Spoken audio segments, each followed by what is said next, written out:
Welcome to One Bills Lite, the hyperspace version of our daily show, One Bills Live, as we wedge in the most Bills and NFL talk we can in 40 minutes. Coming up, it's our first Bills training camp episode where we talk sleepers on Buffalo's roster.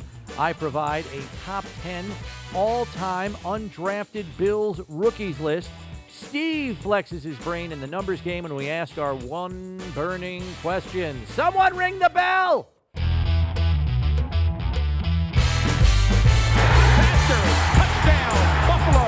And it's Steve Tasker who has been all over the field. Kind of unique. He was kind of a dual-role player for you.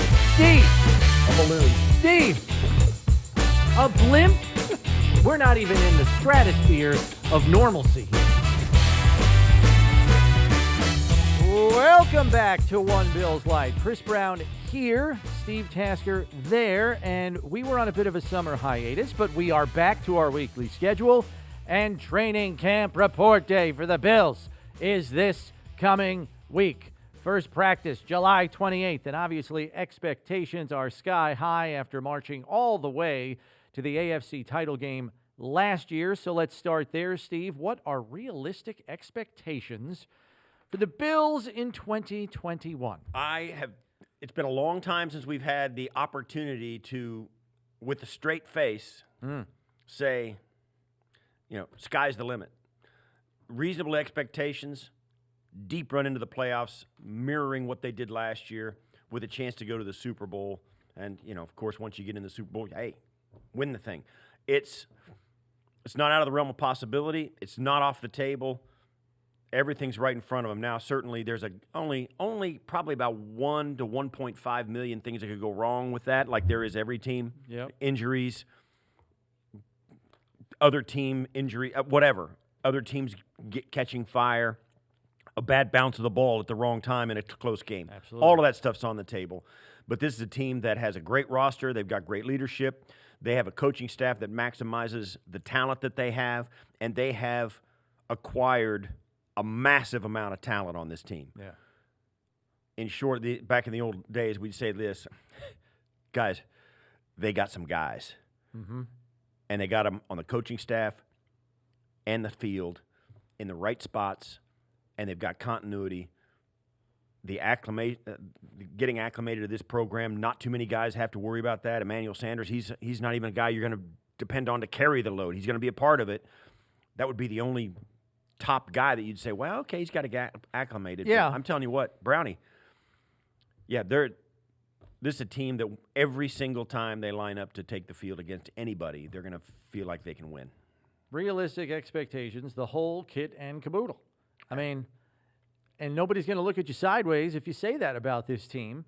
Now, you're 100% right in saying that there are negative variables that could take hold and compromise a team's chances. We saw that last year with the San Francisco 49ers, a team that won the NFC title game, got all the way to the Super Bowl, didn't win it. High expectations the following year. They get injury ravaged. Their starting quarterback is out, and it's a mess. It's a mess. For about a 2-month stretch in the middle of the season, and they're out of contention by November. Right. So, yeah. The Grim Reaper can show up pretty fast and wreak havoc on your roster. We've seen it. It happens. But there is depth on this roster that leaves me very encouraged. So, I look at that and I say, even if some bad injuries crop up, as long as they're not season-ending variety, 2-month variety, I think they have people in place to at least stem the tide and not have such a dramatic drop-off that they can't compete in the way that they normally would on a week-to-week basis. Yeah, and certainly the expectations are high, but and the Bills are not alone in the NFL with high expectations. The Chiefs, the Browns, there's a lot of teams. The Baltimore Ravens. There's a lot of teams that have high expectations just in the AFC conference. Yeah. Indianapolis has got to have sky-high expectations. They've got to feel good about Carson Wentz and Frank Reich and the game that they gave the Buffalo Bills here last year. The Browns, the Chiefs, all of these teams at the top of the conference. And then there's other teams who feel like they could get there if things go well for them. And even if, you're sitting there looking at this. Jacksonville's going to take a step forward this year. You got to think with Urban Meyer and a new program and the talent they've got at the quarterback spot, they feel good about what they can get done. There's always going to be one of these teams, a dark horse that jumps up. Yep. One of these could be the Chargers. That's right. It could be the Chargers. So it's going to be a lot of fun to watch. It's going to be a lot of fun to see this team in Buffalo take the field, and for the first time in a couple of years, you're going to have a full stadium as well. It's going to be, in my opinion, in my prognostication mode, folks, it's going to be a lot of fun. Yeah. And while I think we both agree that the Bills roster will be a very hard one to make this season, there are always a handful of players who end up surprising everyone, including the coaching staff, and they make the 53-man roster when it was considered almost an impossibility. We call them the sleepers, Steve. So, if you had to pick 3 players you would consider sleepers entering this Bills training camp who you feel have a shot at a roster spot or at the very least a high priority on their practice squad, who's at the top of that list for you? A sleeper to make the 53. Yeah. First on my list, I'm going to go Antonio Williams. Okay, wow. That's an interesting one, and the reason why is because of the numbers game that I think is going to be at work there. That's right. At the running back position. It's going to be hard, no question about it. So are you anticipating he makes the roster because they keep 5 backs? No, I think he does. I think he's one of the 4. Yeah, I think he's one of the 4. So who's, he could be. So hold on a second, Steve. If that's the case, who is your odd man out? I think they don't come back with Devin Singletary, Zach Moss, and Matt Breida. So one of those 3 is not on this roster? Yeah, one of those 3. Wow. Another one coming out with the Gatling gun, another Steve. My surprise. God, everybody duck. Another surprise. You're asking these are dark horses, yeah. right? Another one I think that is really going to has a chance. Not really a dark horse. Jake Kumaro. Yeah. Wide receiver. Wide receiver is really going to be a tough spot to get on the field. Now, but here's the thing. Kumaro proved last year he works hard. He's got some physical skills. He's a big dude, and he plays special teams. Mm-hmm. He can run for a big guy. He can run. For a big guy. And I think he has a spot. I think they like what he brings to the table. The last one, and I'm teetering. I have Tommy Sweeney on here, but he might not be a dark horse. A lot of people might He's a pencil forgotten him man after forgotten not being man. here last year with COVID and then the myocarditis. Right. So I'll say I could say Tommy Sweeney, but he's not as much as a dark horse as the next guy I'm going to tell you. Okay. Cyrus Tuatele. Whoa! Offensive tackle, 6'5", 315 That is pounds. a dark horse. Fresno State. And A.J. Epinez's cousin. Did you know that? He's A.J. Epinez's cousin, to boot. Well, there you go. How about?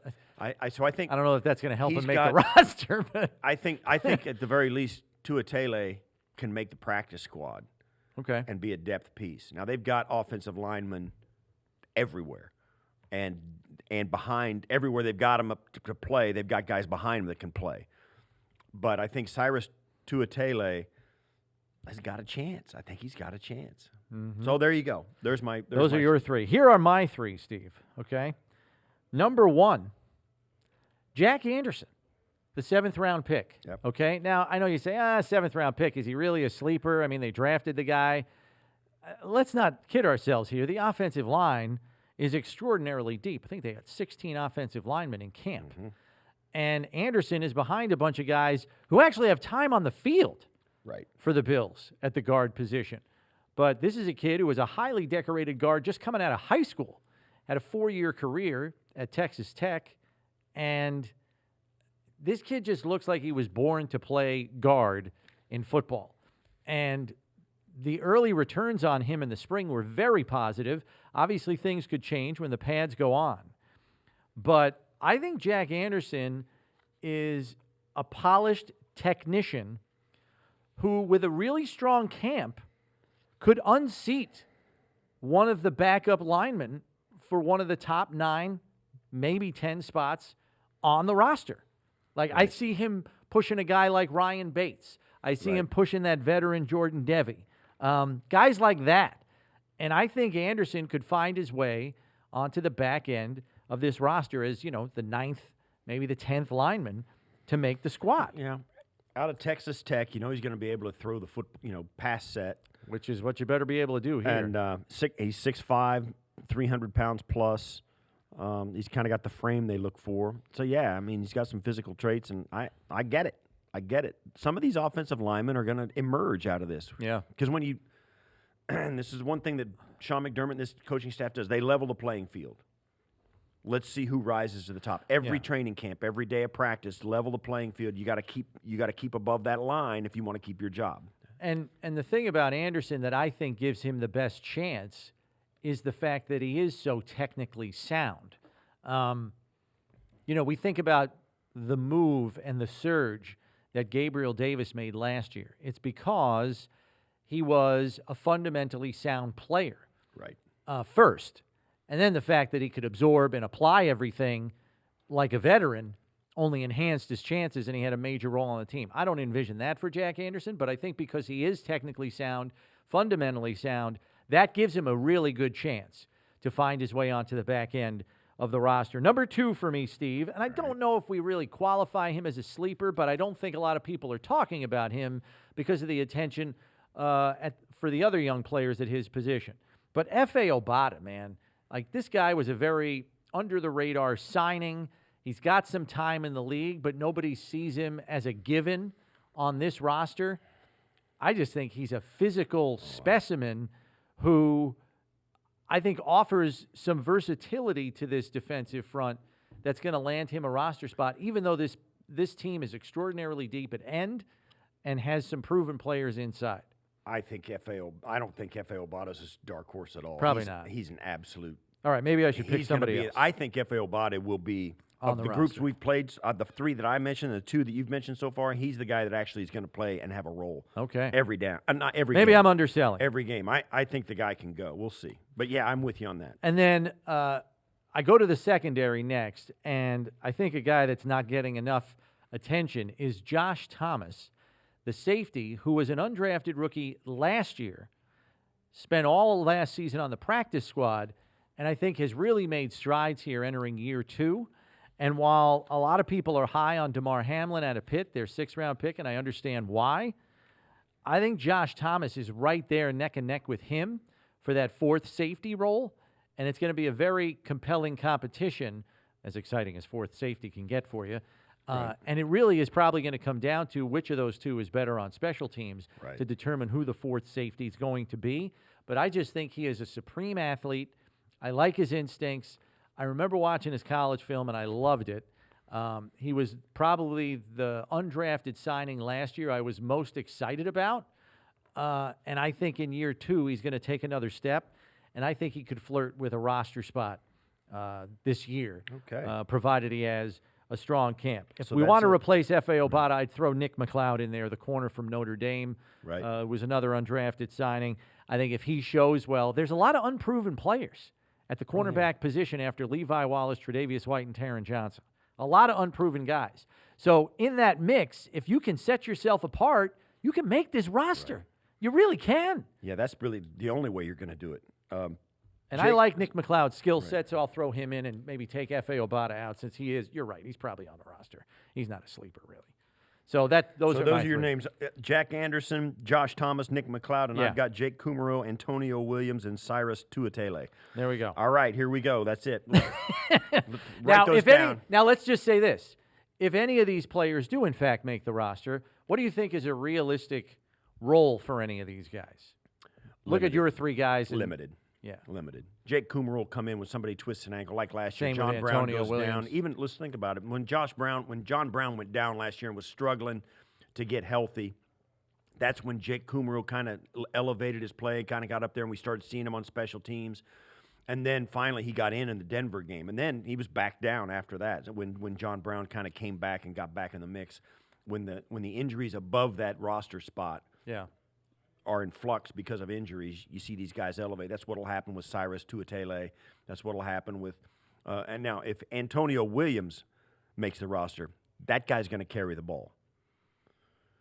He's not going to be a return guy or a special teams guy. He will be a little bit of that, but if he is up and active, he's going to carry the rock. All right. It was exciting in his bits and pieces that we saw him in Week 17 last year. Of course, a one-game showing does not a career make, but we'll see where it leads this year. He definitely is a sturdier framed guy, and he'll run you over, but he's got a little wiggle to his game. So yeah, it's going to be very interesting to see how that position shakes out. I think Anderson, as we said, if there's an injury, he's in. And I think the most important thing for him is he's got to show he's capable of not only playing right guard, but flipping over to left, and maybe even gets a little opportunity at center to show some kind of position flex. So if he can do that, I think it only helps his chances. Josh Thomas, Nick McLeod, these are guys that are going to have to show they can play on special teams if they want to have a prayer of making the roster. A lot of sleepers over the years have made the Bills roster as undrafted rookie signings. Steve, I have compiled a list, a top 10 list of all-time undrafted rookie signings by the Bills for the last 25 years. Okay, so we're going back to like right at the end of your career to now. So here's what I've got, and you can tell me if I'm missing anybody that you think is worthy of making this list. Number 10, a current Bills player, Reed Ferguson. Okay, undrafted signing. He's number 10 on my all-time list here. I'll give you that. Currently active. Number 9, the late Keon Carpenter. He's an undrafted player in the late 90s. 7-year NFL career, was a starter here. I want to say for 2 or 3 years. So Keon Carpenter, number 9 for me. Number 8, another long snapper, John Dornbos. Sure. Now, he didn't play most of his career here because there was a camp here. He had a rough time snapping, could not figure what his problem was with his delivery and his mechanics. He gets cut by the Bills. Literally a week later, because he told me this after the fact, a week later, he found out what the mechanical flaw was in his delivery and fixed it. Signs with the Eagles, plays another 11 years for the Eagles, and wins a Super Bowl. An incredibly long and productive career as a long snapper. And if you're out there and you like to play football, but you don't feel like you're going to have the physical traits, learn how to long snap. Yeah. It's a great way to make a living and be a professional. And it's even safer now because people can't line head up over them anymore. You don't have to be a behemoth. You don't get bent in half anymore. Number 7, Nikhil Roby. Great one. That was, for an undrafted signing, you want to talk about carving out a career in this league for a 5'7" dude? Great player, a lot of skill. And at his size was durable enough to get and stay on the field, had a skill set, smart player. And I think that's one of the things that sets some of these guys apart. They have the ability to look at themselves critically and know you got to do certain things. I've got to be this kind of player and mold yourself into what it takes to hang in there. Nikhil Roby-Coleman, you got to tip your hat to that guy. Talk about maximizing. He's diminutive. Yeah, he's as tall as me. He might even be an inch shorter than me. And unbelievable. And he's playing slot corner. Like, hello. The guy, and he's got some. Now, I don't want to sell him short. He's very fast, quick, explosive athlete, so he can kind of hang in there in the slot and stay with some guys. But he's not out physicaling anybody in a physical game. He's the guy that lit up Alvin Kamara in the NFC Championship game for the Rams. And he goes, and it was a good penalty to take that he didn't have to take because they didn't call it. Yeah. Sent his team to the Super Bowl. Good for him. Yeah, that's a good one. Number 6 on the list, another defensive back, Jim Leonard. 10-year NFL career. One of the all-time smart guys you'll ever come across as a football player. When I went to Wisconsin as a member of the Bills media and content team and interviewed Barry Alvarez when he was then just off the sidelines. Or he was a head coach, I think, at that time. And then he was the AD after. Right. I think this was when he was transitioning. He was both the head coach and the AD before he became only the AD. And I was in his office talking to him, and we were talking about Lee Evans. And I said, what about nowadays? At the very end of the conversation, I said, what about, Coach, what about any players you have now that you think may have a chance in the pros? He goes, we got some guys that will probably be drafted. I said, but one kid I really am pulling for, this kid nobody knows. He's not really big enough, but he's just a smart kid, really elevated himself through our program. His name's Jim Leonard. I was like, oh, okay, yeah, cool. He's like, he's kind of built like you, pointing at me. Yeah. And I was like, okay, cool. And I forgot about it. He ends up with the Buffalo Bills later that season, and a 10-year career ensues. And now he's the defensive coordinator at Wisconsin. Yes, he is. He's smart, sharp, very intelligent guy. Rex Ryan loved Jim Leonard. He signed him, and he had him in New York as his safety there. Right. back here for a short second stint, Leonard did, 1 year, and then moved on from there. And 10 years in the league, though. I mean, he was not the fastest, but that guy got to spots with what was between his ears. Yeah. I mean, that guy could read offenses like nobody's Rex Ryan business. wasn't the only guy wasn't the only coach that loved Jim Leonard. There's a lot of guys in that room. Number 5, Jabari Greer. Wow. Another 10-year NFL career at the University of Tennessee. He made this roster here, I think it was in 2004.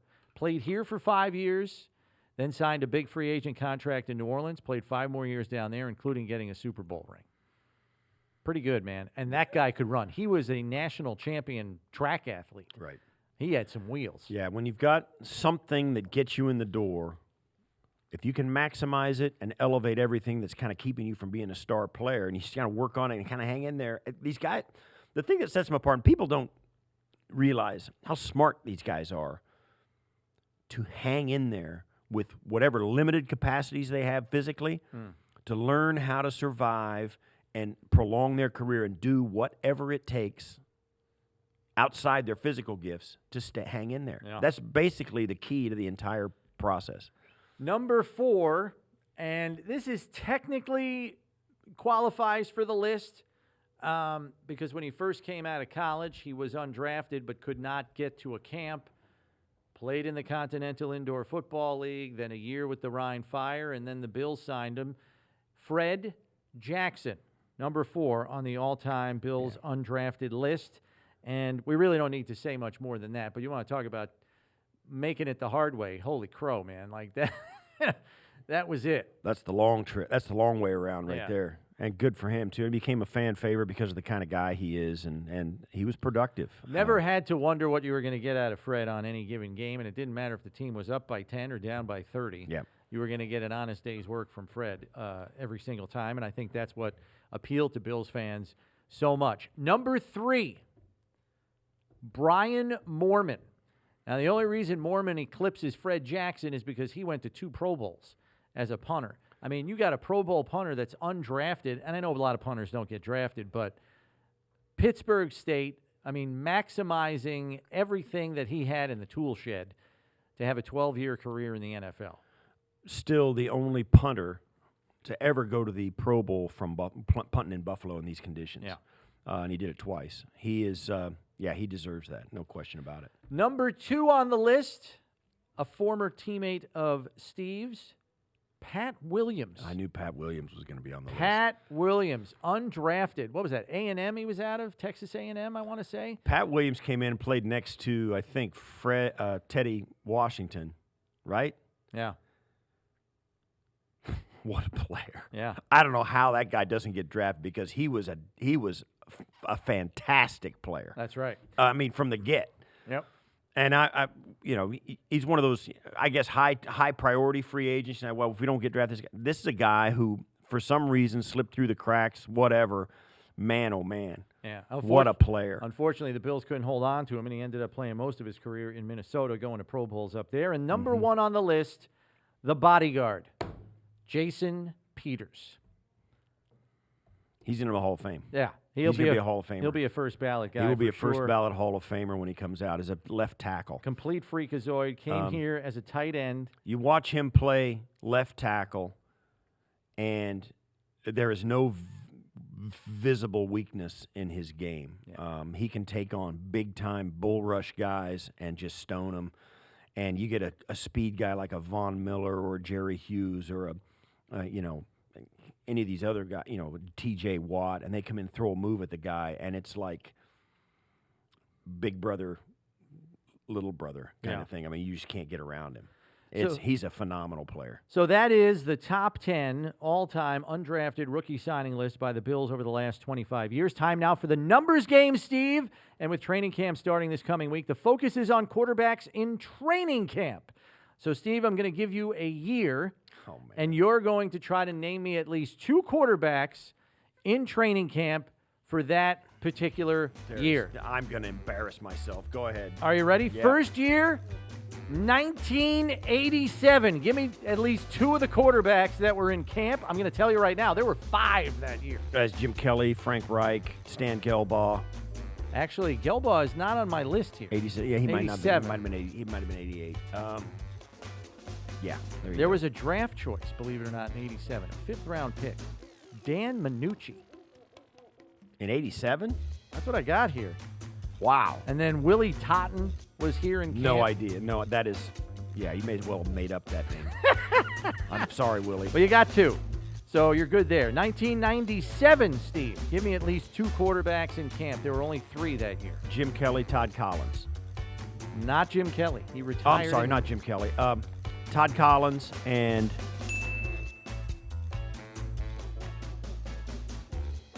He had a nickname. Oh, come on, you know. I don't have any idea who it is. It's my last year, man. Who is it?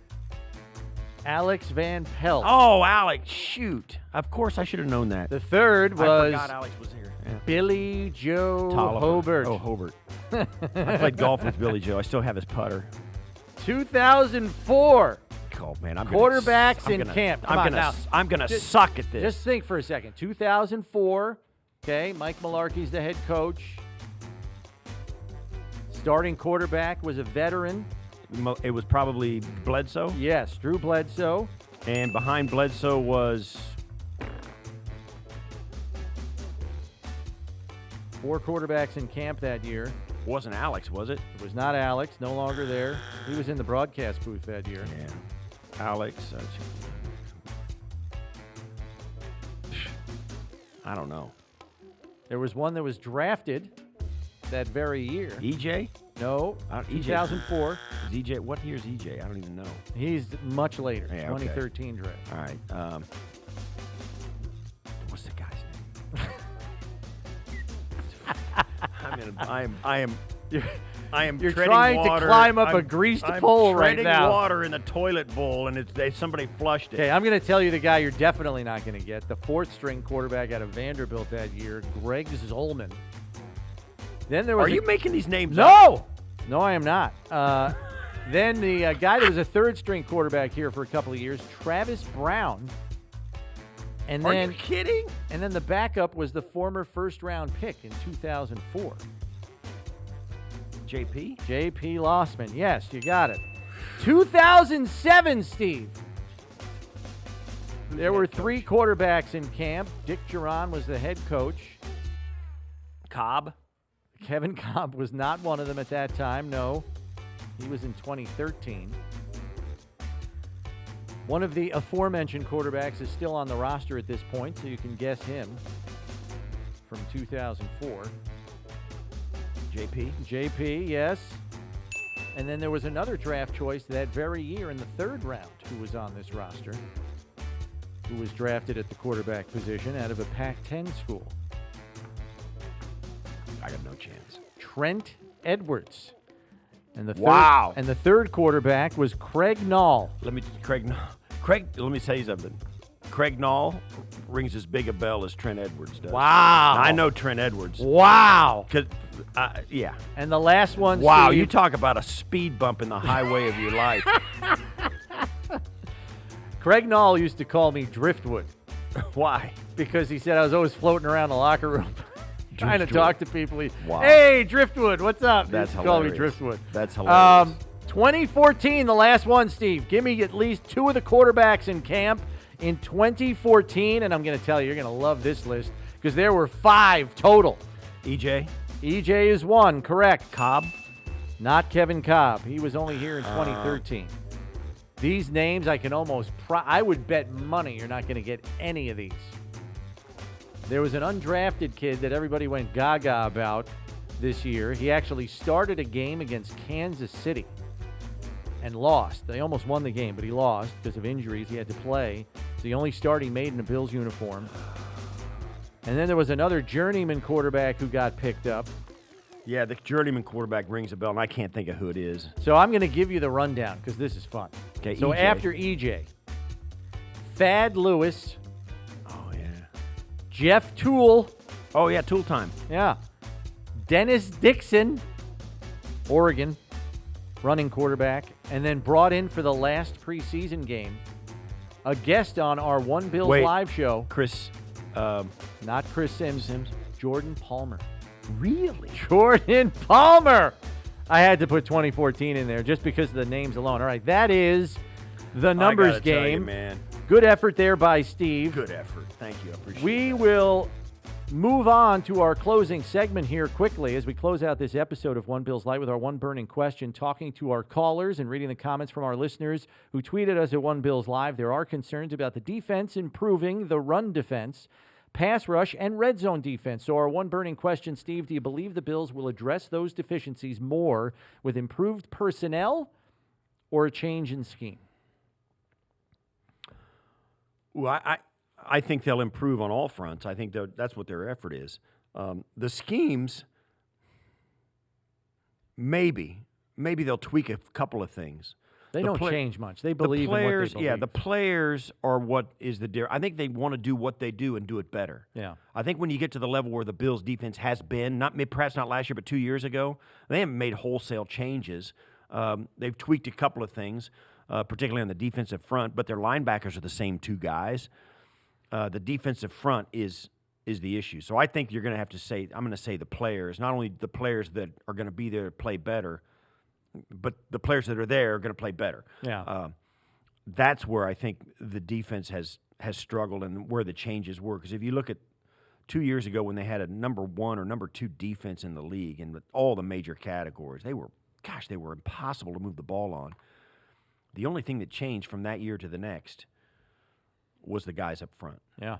And I think that's where they're going to attack it. So those top 2 draft choices this year, their top draft choice from last year, Epinesa, Rousseau, Basham, are an example of how they're trying to improve their performance through the personnel. And their top pick 3 years ago in Ed Oliver. Right. So I would say I would lean toward improved personnel because I think this coaching staff believes at its core in what their defensive principles within this scheme are.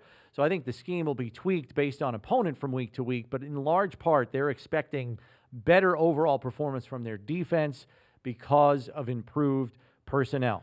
That'll do it for this episode of One Bills Lite. We remind you to subscribe no matter what podcast platform you use so you know when the next episode drops. You can also listen and watch us on the Bills YouTube channel. And remember, when there isn't enough time for One Bills Live, there is always enough time for One Bills Lite. For Steve Tasker, I'm Chris Brown. We'll catch up with you next week.